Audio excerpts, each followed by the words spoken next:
Sir, do you know why I pulled you over? Speeding? No, it's because your intro sucks. Please step out onto the curbside.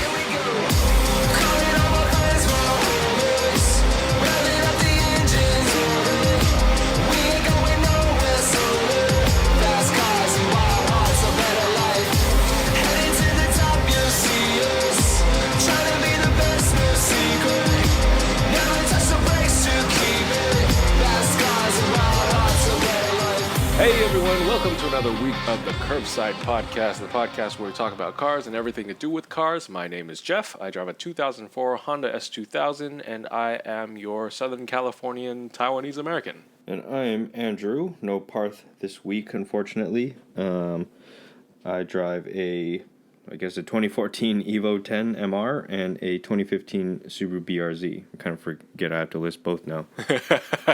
You got a longer intro than either of us now. Yeah. If you guys been keeping up with the podcast lately, you know that Andrew got his dream car of many years.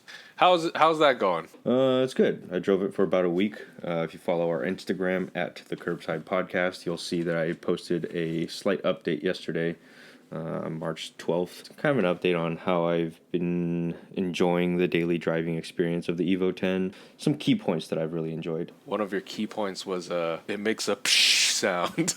It does make a psh sound. The turbo life has been good. Makes a lot of noises. Some are good, some are bad, but I like that one. Anyways, speaking of the Evo, I thought I'd give you guys a quick little update. Things I've found, things I've been doing to it. Yesterday, I started clay barring and really deep cleaning the car, so it's been... Yeah, baby! That's what we need in this podcast. More of those noises. Anyways, started deep cleaning the car, clay barring and whatnot, got the hood done, and the passenger side half of it done. While I was cleaning, I remembered there was one day I was driving, and I tried to use the windshield wiper with the fluid, and nothing came out. So I was like, let's try this again. Hit the little knob thing or the stick. I heard the pump going. I was like, there's no water coming out. And all of a sudden I hear water hitting the floor. I open up the engine bay, and I was like, nothing's wet in here. And I go around to the passenger front side, and there's a huge puddle on the ground. And then I check where the hose is running, pull it out, and it only goes about 4 inches, and it's totally snapped in half. It's not even snapped in half. It's like, it looks like something either chewed it or like it got pinched in something or I don't know what. But anyways, I was just telling Jeffrey, it's really annoying because the fluid reservoir for the Evo 10s are in the trunk. Yeah. Because race car. Yep, that weight distribution though. Yeah, the hose literally runs from the trunk through the bottom of the car and out to the front. So it's going to be an interesting repair. This is what I get for buying a race car. You get what you deserve. A couple other things I noticed. The headliner inside has little bubbles, whatever. You should fix it like your dad did. Yeah, staple gun it. Yeah. Get a nice quilted look. Yeah. I also noticed on the passenger side fender liner, there's a big gaping hole, maybe for brake cooling or something, but it's a big hole. A hole that's supposed to be there, or? I don't think so. It looks like someone cut it out, but it kind of looks like it's supposed to be there, so who knows? I mean... But I don't think so. I mean, some of the things on the Evo kind of look like they're not supposed to be there, but they're there from the factory. Like the battery. Like the battery... The trunk floor that's made out of particle board. Yeah. And the wrap on the B pillar. Yeah, the wrap on the B pillar. Yeah, Interesting car ownership experience so far. I got an alignment because the car was pulling left when I was driving it, and partially because the previous owner had Federal 595 RRs tires. I don't know why everything on the passenger side is fucked up, but that front passenger tire was pretty much bald. So got an alignment. I think that the toe was out on one side. Ended up just getting new tires. Got a set of Pilot Sport AS3 Pluses, and more or less solved the issues. So it feels good now. Your first mod. Wait, no. New tires. That sounds fantastic. Andrew got his lovely little dream car. While we're on the topic of dream cars, I want to talk about our dream cars, not the attainable ones, not like, mine's an NSX that's, reasonable, but Yeah. I'm talking about those that we could never even dream about having. Multi-million dollar cars that you would want to put in your garage if somehow you became a billionaire overnight. Yeah. So we can dream. We can dream big, dream really, really big. Like the largest dream you could ever dream of. Yeah. But it's possible. So what would be yours? Right off the bat, I'm thinking McLaren P1, especially in the GTR variant. Have you ever seen one of those? Yes, those are insane. Yeah, it's literally like a street legal track car. Yeah, they just took it, put some like good headlights on it, probably. Yeah, they probably literally just put some lights on it and called it street legal. So out of all of the Holy Trinity, the P1, the 918, and the LaFerrari, you would have the P1? Yes. Huh. I don't know. It's just like it's so hardcore to me. It looks like a total spaceship. Like a LaFerrari still looks like a Ferrari. Yeah, that's true. 918 looks like just about any Porsche out there. It looks Like better. obviously, it still looks real. It does look better, but it's recognizably Porsche. Yeah, you could see it as like, that's definitely a Porsche. And I don't know. That's like the P1 is like, I don't know. It just looks so crazy. It's such a hardcore, like just watching videos of like Chris Harris drive it, Top Gear, super hardcore driving experience. Like everything, the car is trying to kill you. Yeah, that's the one that's like, that's the one out of all three that's most violent. Yeah, and I really like that. I was kind of surprised by that because of the MP4-12C. That was like incredibly stable and incredibly like almost boring. Yeah, and I think McLaren, for the most part, they make cars that are like actually really street drivable. Yeah. And this P1, they're just like, Nah. yeah. Let's Let's just go give wild. it 900 horsepower, make it about as heavy as a MacBook. We've let our customers live long enough. Now we Yeah. need a new generation of customers, so let's kill off the old one. Obviously, like all three of the Holy Trinity, like they kind of pioneered like bringing hybrid technology into like the supercars, hypercar kind of realm. But yeah, like the P1, what is it? 3.8 liter twin turbo V8 with 727 horsepower. And then the electric motor is an extra 177. And you can drive it on full EV mode, unlike the LaFerrari. Oh yeah, LaFerrari, you're not allowed to do that. See? So it's environmentally friendly. Yes, exactly. Yeah. Well, my unattainable dream car was one that's also environmentally friendly. I was going off about this on the news last week.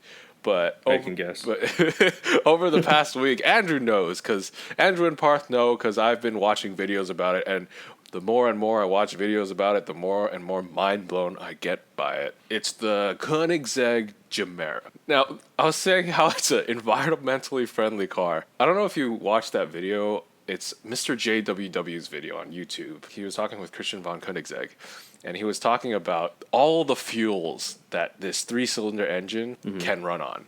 And basically, it's any alcohol-based fuel. So that's E85, cool. But he was like, you could also go out and find even more greener fuels. Apparently, he was talking about, there's this technology where you could grow it in your home because you could use solar power to, I guess, power some sort of algae, and that algae produces an alcoholic fuel. What the hell? Yeah, and you can put that in your car, and it could run on that. And also, he says it could run on what's called Volcanol. Now, what is hell is Volcanol? that? Well, apparently in Switzerland, or in Iceland, I forgot which one of the countries, you can actually go to the volcanoes and collect the fumes and use that fume to produce methanol, 100% pure methanol. And essentially, through some sort of process, when you burn it in that engine, it's a 100% carbon neutral fuel. Holy shit. Is their 3-cylinder? Is it a proprietary engine that they made themselves? Yes. Oh my god. The thing about Koenigsegg that I've been learning over the past week. Honestly, I haven't been that interested in Koenigsegg before. I mean, like I knew Christian von Koenigsegg was a cool guy, but the cars never interested me because they were just so expensive. Right. I didn't bother thinking about them. Yeah, and also I had a feeling they were like on the same trajectory as like Lamborghini or like something where all the cars look the same. Yeah, exactly. Not the case. Yep, definitely not the case. And I was looking into it. They make their engines. They own a company called FreeValve. So FreeValve it's in this new Gemera, this engine. You know how valves in an engine usually run off of a camshaft? Yeah. Quoting his words, he took that and threw it away and put actuators on each of the valves in the engine. So they could independently control, they don't need a throttle body anymore because that could that could be controlled by these actuators. Cylinder deactivation is super easy, makes the engine smaller. And that freaking 3-cylinder can now make 600 horsepower because of this technology. Is that why it can run multiple fuels also? You can change timing kind of. Yeah, I think so. I think because Koenigsegg has always been big into this biofuel stuff. And, it's like looking into all this technology that they have, it's not like other companies where, let's say Pagani. Pagani is a fantastic company, but they decide to source their engine from Mercedes, which is fine. But Koenigsegg makes almost everything on their own. That's crazy. They make everything also almost by hand, including those carbon fiber wheels. The wheels on the Jesko are actually lighter than the tire. What the? Carbon wheels? Yeah, exactly. This car is insane. And so the Gemera, again, I was looking stuff up. It fits 4 full-size carry-on suitcases somehow. And they were talking about how they were planning on making a roof box for skis. Oh my gosh. This car and everything that came after it of me learning about this car has made Koenigsegg now my official favorite car company ever. Yeah, and it's like one of the quote unquote exotic car companies where now I feel like it's actually worth the money that you're paying, all the R&D that they put into making like proprietary parts. Yeah, exactly. Like that's actually worth the money that you're paying for it, not just like a 10,000% markup. Yeah, exactly. Like it's not like a big, huge industry either. No. It's 150 cars or 300 cars max for the Gemera. I was like, oh man, this is insane. I have so much more respect for this company now. Yeah, seriously, he's like doing it like no one else is doing it. Yeah, I saw in the comments someone called him the Elon Musk of internal combustion engines. And I also find it fascinating because the reason why he doesn't use full electric right now is because the weight trade-off versus power. Too heavy. Yeah, it's not good. What he's like, I know one day batteries are gonna get smaller and lighter. Then we'll think about it. But right now, like we could have in parallel an equal amount of like power and environmental friendliness with the biofuel stuff, but have it be lighter at the same time and have it produce a nice sound. Crazy. Can you imagine if he made like a just a generic like everyday usable car, right? Like a Honda Civic. I think he'd come up with something pretty wild. And who knows, it might trickle down. Yeah. They were like a lot of people were saying how like the internal combustion engine has reached its peak in terms of engineering and refinement and whatnot. Yeah. Well, he's just gone and told us otherwise, basically. Yeah, exactly. Just change it up. Yeah, that's my very unattainable dream car.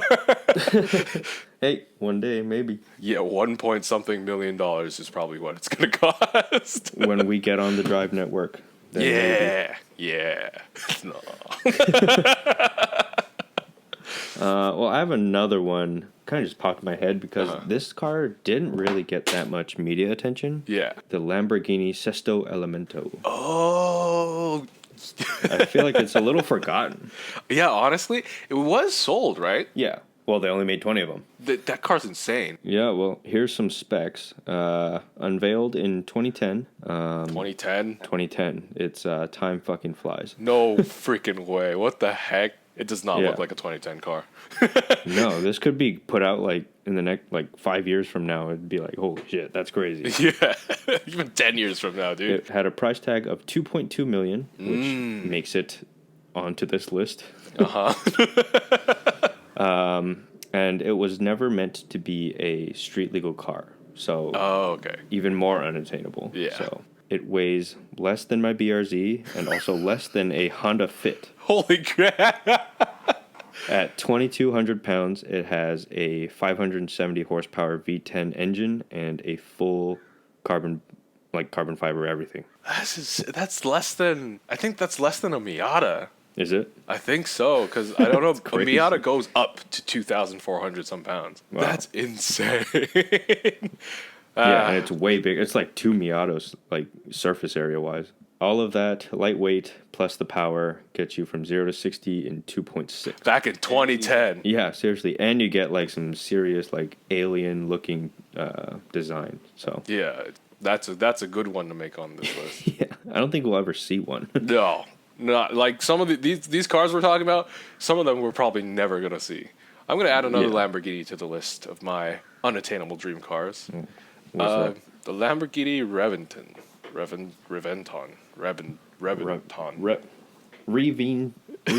tone. Is that how you say it? I don't know. But yeah, it was a car made back in 2007. Produced 21 of them. It was basically kind of like it was a Murcielago LP640 kind of redressed with this new styling. But this new styling looks fantastic.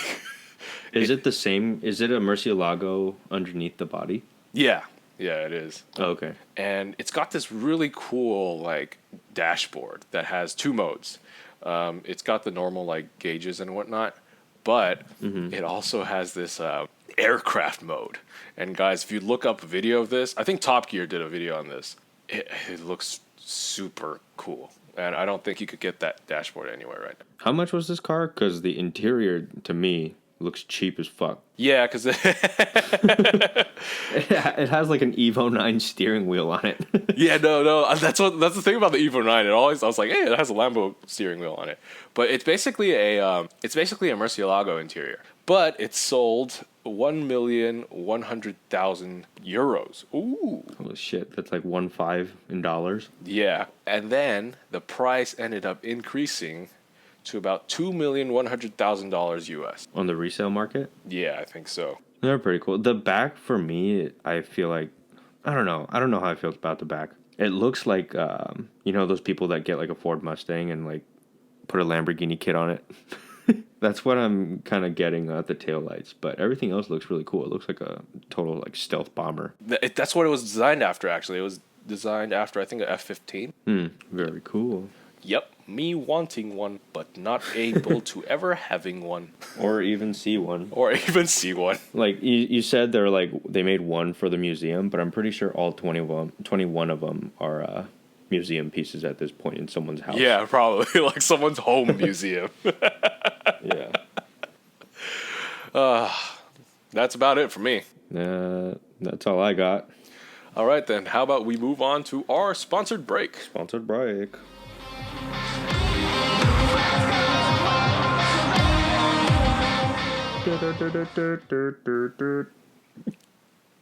All right, welcome to our sponsored break. Part's not here to read the sponsor to this week, but I have it memorized, I think, by now. We are, as always, sponsored by Sapien. Sapien is a blockchain-based social network that rewards its users with cryptocurrency if they post good content. So you could sign up at sapien.network today. And yeah, start earning today. Thank you, Sapien. Thanks, Sapien. Who else are we sponsored by, Andrew? We are sponsored by Jeffrey Lai, Andrew Lin, and Parth Singh. Thanks, guys. Yes, thank you, guys. They provide us with equipment and content and, all our needs for this show. Yeah, but yeah, on a serious note, we do put a lot of time and effort into this show here that we do every week. And it feels good when we have, responses, people interacting with us, views, whatever, listens. Yeah. And recently we've been getting more interaction with listeners and stuff, so it's been good. Keep that up, and we'll hold our end of the stick and get back to you guys and get you guys on the show as well. Yeah, seriously, because, it's always rewarding to know there's an audience out there. Yeah, we're not doing this for completely nothing. Yeah. So if you guys want to find us, you can find us on Instagram and Facebook under the Curbside Podcast and Twitter under Curbside Pod. We do have a YouTube channel. We do not have 100,000 subscribers. That's why we don't have a nice link. So it's a bunch of letters and numbers. So just look up the Curbside Podcast on YouTube and you'll probably find us. Or you could go to our website. Oh, yes, that too. Also, let us know if there's content you guys want to see specifically, and we'll try to make what you want happen. Anything with the Evo, if anything with Parts M3, Jeffrey's S2000. Any questions, content you want to see, parts you want to send us to install, we'll make a video out of that. Hey, listen, big companies out there, sponsor us. And if you want to sponsor us, you could email us at thecurbsidepodcast@gmail.com. And with that being said, let's go on to the news.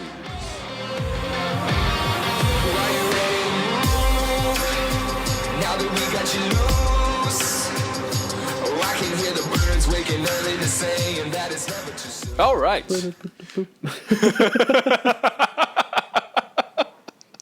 We should just have you sing the songs from now on. Yeah.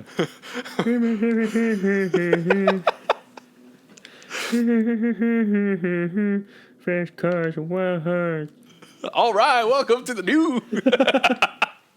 But yeah, the news. Here's a little bit of news. Andrew, have you ever thought to yourself, I want a Porsche 911 monster truck? Yes. Have you ever seen Matt Farah's? Does he have one? He has a Safari 911. Old one. I gotta look this up. Hold on. Fantastic. Safari 911. Matthew Farah. Oh, that's a good one. Yep. The first picture, if you Google Safari 911, the first picture on Google Images, that's Matt's. Yeah, that purple one, incredible. Well, there's a German tuning company out there called Gemballa, Gemballa. They released basically sketches and renders of what they call the Avalanche 4x4. And have you seen it? Yes. What do you think? I feel it's cool, but the current design of the 911 I think is too modern. Yeah, and too sleek. I see what you mean. Lifted up like this. Like the old ones, it's kind of seamless. It works perfectly. I don't know. I just saw it and I was like, this looks like the best RC car ever. Yeah. No, I'm not saying it's not cool. It's definitely cool. I'm just saying the way they're designed nowadays doesn't fit as well as the old ones. Yeah, they're definitely 911s look a lot more exotic than they used to be. Yeah. I don't know. But yeah, that's just a bit of fun news that came out. Not a lot of, let's say, details about it have been released, but they're actually going to make it, apparently. But it's going to be built on both the 991 platform and the 992 platform. And production's supposed to start later this year. We'll see about that. Kind of going off of your, what is it? Gemballa.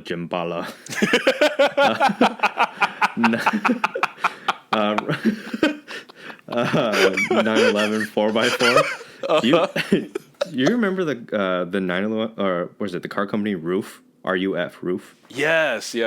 They also came up with an off-road inspired Porsche 911. Oh, recently? Yeah, it's called the Roof Rodeo. Oh, I think I've seen. Is it like that beige tan looking one? Yeah, and has a leather wrapped crash bar and a shovel strapped to the back. Dude, this thing looks awesome. That looks super cool too. I like I don't know what is it about 911s that they're like a exotic supercar that you can make into an off-road Yeah, vehicle. I don't know, it's so weird. It just works. Have you ever seen videos of 911s actually rallying? No, I have not. It's pretty awesome to see, and it totally works. It's crazy. But this Roof, Roof is always, they've been around I think for a while, and I don't know if they're a coach builder or what they are, but the cars are branded as a Roof vehicle. Yeah, so I forgot. I don't remember the exact history, but what Roof does, I don't remember the reason why. But what Roof does is they purchase cars from Porsche, but the car's called the Body in White, I think, which is basically it's like an unbranded Porsche, and then they kind of build it into their own car, and hence they're called Roofs. They're not Porsches, technically. they're actually roof cars. Yeah. That's pretty crazy. But I've actually seen one in person, and the fit and finish is probably about the same, if not better, than a Porsche. And their attention to detail is insane. Like, look at the. I just sent you a link.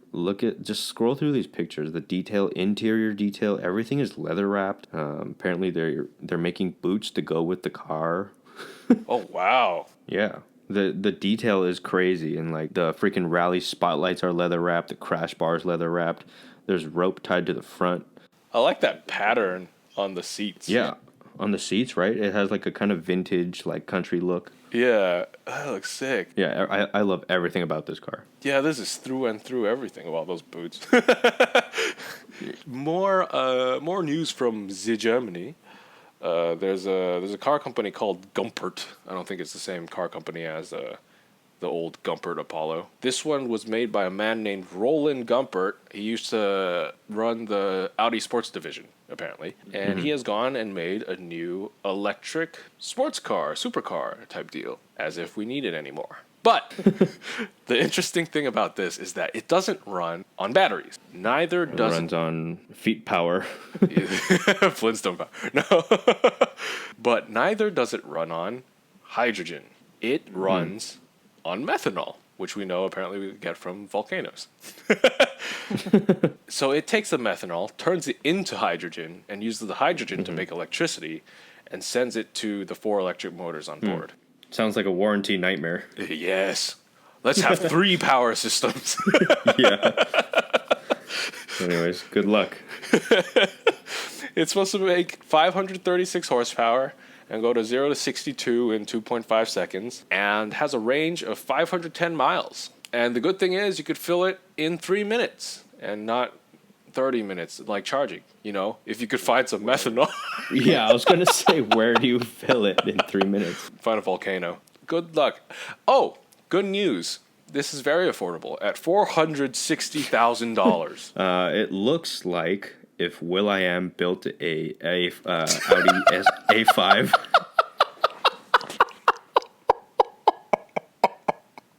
Oh, yeah. Didn't Will.i.am try making cars at some point? Like the ugliest car of all time. Yeah. Yes. Like, I would buy a Pontiac Aztec before I bought one of Will.i.am's cars. That's right. Oh, but yeah, it's not a good looking car. No. It's like, it's cool, but it's not. It's like, it's literally like if Will.i.am built an Audi A5. That's what it looks like. It's not like a sleek looking car. It's like a fat looking car. Yeah, it's chunky. Well, good luck to you, Mr. Gumpert. But anyways, more news.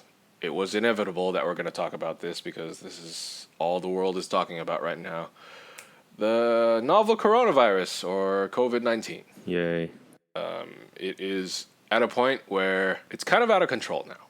So we, as not just a nation, but as a world, are doing whatever we can to stop the spread of it. And that means a lot of big events, big gatherings have been canceled, including automotive ones. We know that Geneva was canceled. This week, we also got the news that the New York Auto Show has been postponed from early April to late August. Formula One canceled their Australian Grand Prix. The Vancouver Motor Show has been postponed. 12 Hours of Sebring has been canceled. IndyCar canceled its races, and NASCAR is doing some of its races without an audience. Also, Fast 9 has been postponed from this year to April 2021. Oh well. Whatever. These new Fast movies suck anyway.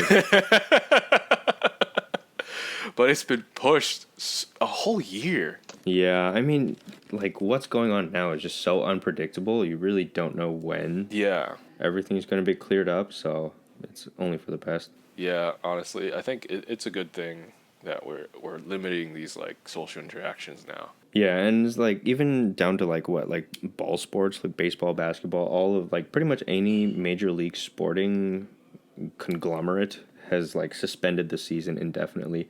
And as much as we want to complain like, oh no, we can't watch this anymore, like you have to understand at the end of the day, this really is for like the better of everybody. Like there's no point in taking that risk and, you know, putting people in danger. Yeah, because at this point, there are bigger things to worry about. Yeah. Because this is the safety of your family, your loved ones, everyone. Because this thing's no joke. Yeah, it is serious. Going off of that unfortunate news. So once the coronavirus started over in China, the auto market there actually crashed, and it's no surprise because, parts of the country went into complete shutdown. No one's Yeah. going anywhere. You can't drive anywhere. You're told to stay at home. Like I watched this video yesterday. Like even for food, they're just delivering stuff to you, and like Yeah. in Wuhan, they're delivering food with like you call them, you tell them which apartment you're living in, which number and all that, and then they get a big stick and they lift the food up to you and you take it like that. Wow. To avoid any kind of interaction. But yeah, like thinking about that, like America just this week is like the coronavirus is really like taken off. People are questioning like, is the auto market in America going to crash the same? And I want to say yes. Yeah. But some numbers for you in the Chinese market.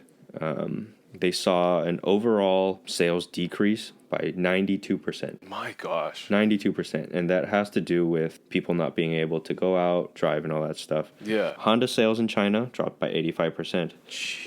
Toyota by 70%, Volkswagen by 91%, and GM by 92%. So nobody is buying cars. And it's just crazy to me that like a natural like phenomenon like this can have such an effect on a human-made thing such as an economy. Yeah. In an instant too. Yeah, so fast. Like how are your investment accounts doing? Well, well, It is a very deep red. I've lost quite a bit of money. Yeah. Yeah, it's insane. No matter how advanced and powerful the human race is, we are no match for this planet and what it has Yeah. in store for us. Yeah, Mother Earth will always bitch slap us back into our place. Yeah, seriously. In an instant. It's just it's crazy. And with what I think will be upcoming lockdowns, honestly, I think states like California, Washington State, New York, high population areas, I would not be surprised if we had a total lockdown here soon. 'Cause So right now it's not reducing right now. no, I think we can expect the automotive market to suffer a little bit, and who knows? We'll see what the government does. They're already talking about bailing out airline companies. They've bailed out the automotive industry at times. We will see. On the high priority list is not people buying cars. It's buying toilet paper. Yeah, that's such a weird thing to me too. It's like, oh my god, there's a virus. I have to make sure my ass is clean. What? Seriously, like, guys, I mean, like, this is a word for everyone out there. It's good to be alert, and it's good to be prepared. But why toilet paper? But just be reasonable. Think about other people and their needs of cleanliness. And Yeah. just stock up on some if you really need to. Don't just buy out the whole store. Yeah, more toilet paper is not going to equal a cleaner butthole. Yeah. Like, use the same amount of toilet paper. Was your butthole dirty before? I hope not. You know what I'm going to do? I'm going to go out and buy a bidet. Yeah, exactly. It's time to convert. Anything else being affected? Just about everything. A little bit of, before we get into the good news, or quote unquote good news, Lamborghini has shut down their production plants. As we said, Italy is completely fucked right now. Yeah, Italy's not in a good situation. Honestly, I think America, I watched on the news yesterday, America, they're saying is about 10 days behind the same trajectory as Italy. So, yeah, just about everything shut down in Italy. Lamborghini, they've shut down their manufacturing plant starting today, March 13th, and will reopen on the 25th. I'm assuming that is considering how this plays out. My thought is this is not going to be something that goes away in the 2 weeks that they close. Yeah. This is going to be months. Yeah, I definitely think it's going to be months, even going into next year. Yeah, it might be lingering into next year. Yeah. But either way, good for Lamborghini for, taking the precaution and taking care of their their employees, Yeah. making sure they're safe. They were talking about good news, if they're somehow. Yeah, good news. Gas prices are dropping for the cars you aren't driving. Yay!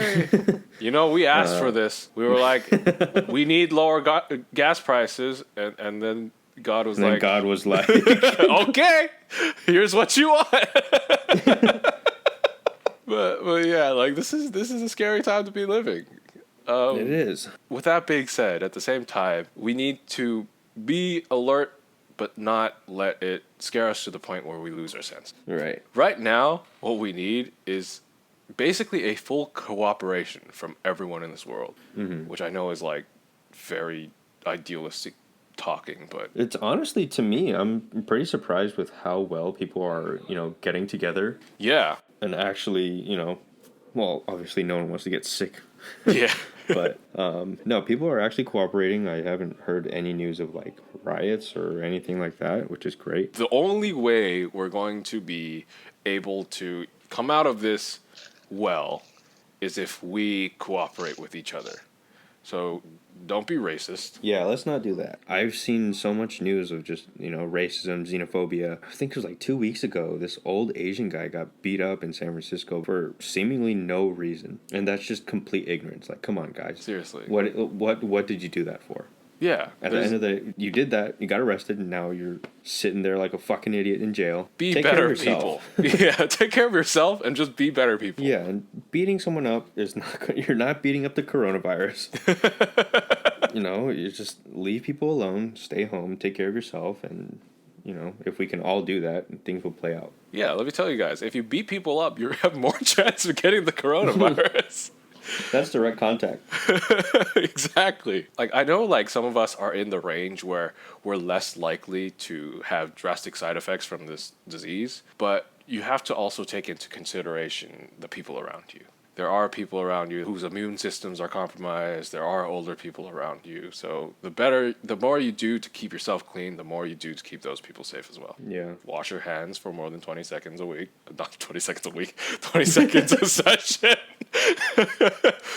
Don't touch your face. Vampire cough and sneeze into your elbow pits. Check the CDC, the WHO, and your local public health departments for news and what to do, and just don't freak out. Yeah, most importantly, if you know you've been in contact with someone that is either at risk or confirmed, just stay home. Yeah, definitely. Monitor yourself. If you have symptoms pop up, get them checked immediately. Just don't do stupid shit. This is not a good time to do stupid shit. Yeah, this is the time to be smart. If there's was any other time in our lifetimes to be smart, this is the time. Yeah, and back to my original topic, if you need gas, go stock up now, because prices will drop below $2 all over the country. Oh, boy. Be prepared! Yes. Wow, we actually gave some good advice on this show for once. Yeah, it's serious times. No more, as much as I love the memes, it's not funny anymore. All right, and with that being said, guys, thank you, as always, for listening to the show. It's very fun to do it all the time. It gives us something to do. And if we have to be locked up at home, hey, here's something we could do at home. Yeah, double episodes. Where can they find us, Andrew? You can find us on Instagram and Facebook at the Curbside Podcast. You can find us on Twitter at Curbside Pod, and our YouTube channel. Just type in Curbside Podcast, and you'll find us there. Yep, and then you could also find our website at thecurbsidepodcast.com, where you'll find a link to our Libsyn page, which gives you the link to all the platforms our podcast is on, like Spotify, Google Podcasts, Apple Podcasts, Stitcher, and TuneIn. And also, I'd like to thank Kid Dope for the use of his song as our theme song, Fast Cars and Wild Hearts. And as always, my name is Jeff. And I'm Andrew. Drive safe, and life is too short to drive boring cars. Be safe. Bye. Wash your hands. Now just makes you keep it. Fast cars and wild hearts.